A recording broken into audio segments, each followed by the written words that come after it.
Hey there, it's James Thomas on Tuesday, November 11th, 2008.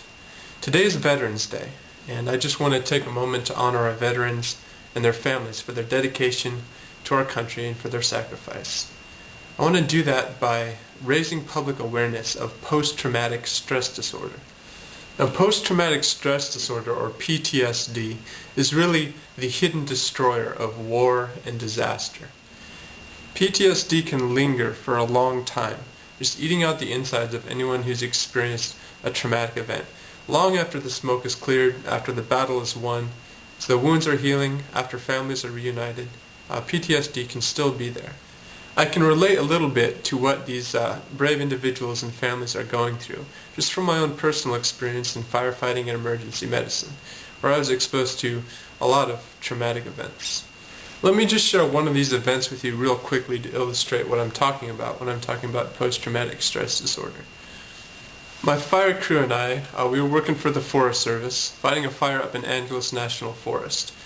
We came upon this large tree that was burning. It was an old Douglas fir, twisted, had been struck by lightning, and it was going to fall. And one of my team members actually was underneath it when it fell. And we all saw it happen and watched him get crushed underneath it. Unfortunately, it pushed him down into a little gully and had him pinned between the brush and the tree, so it didn't crush him completely and kill him. But he was pinned under there, and the tree was on fire, and it was burning his legs. And after we got over the initial shock of the tree falling and then realized that he was still alive under there, and we saw his head poking out and his eyes just wide and scared, and he started screaming that his legs were burning, we rushed down there. I had my fire axe, as if that's going to do any good, this huge old tree. And one of my buddies had a hose and started putting his legs out, and we started trying to chop him out of there. But now, coming back from incidents like that and trying to explain that to your family, how that traumatic stress just reverberates through your life, and trying to explain that to your friends, to people who weren't there, it's really difficult, and there's no one who can really relate. And you can tell the story as vividly as you want, and people just don't know what it was like to be there. And we've got a lot of veterans who are going to be coming home in the next year or so, and a lot of veterans who are going to be redeployed and coming back.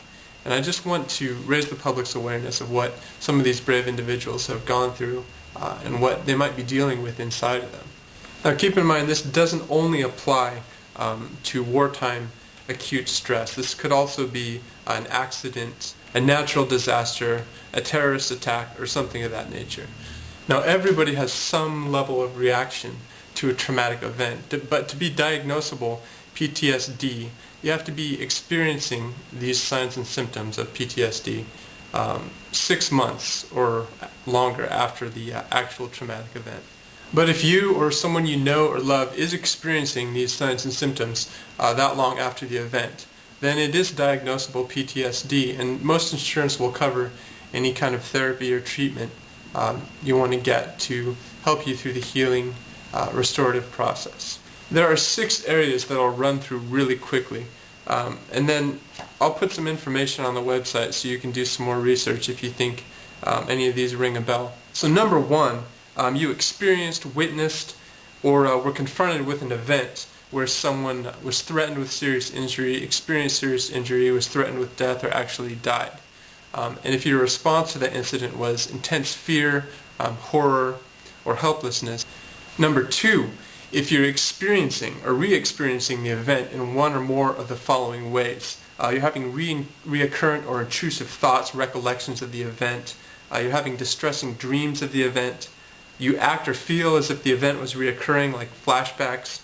Or if you experience intense physiological distress or bodily reactions when you're exposed to the triggers that remind you of the event. Number 3, if you persistently avoid those triggers that remind you of that traumatic event. And if your response is numbed, like you've got a memory block there, you can't remember exactly what happened, or maybe you feel detached or estranged from others, maybe you can't see very far into the future, or if you have a limited ability to feel emotion, if your emotions are restricted.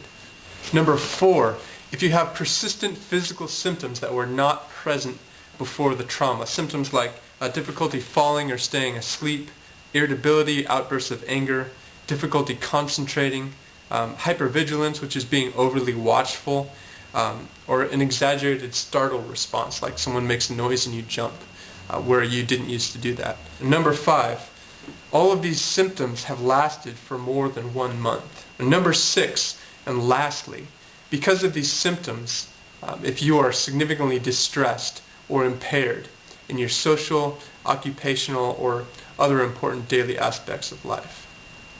Now, I hope this video is able to give you a little glimpse into the horror of what it's like to live with post-traumatic stress disorder. Again, I want to dedicate this to all the selfless veterans and their families, to whom we owe so much. And I also want to guide everyone to our website, where you can find excellent resources for dealing with all different kinds of stress. Thanks for watching.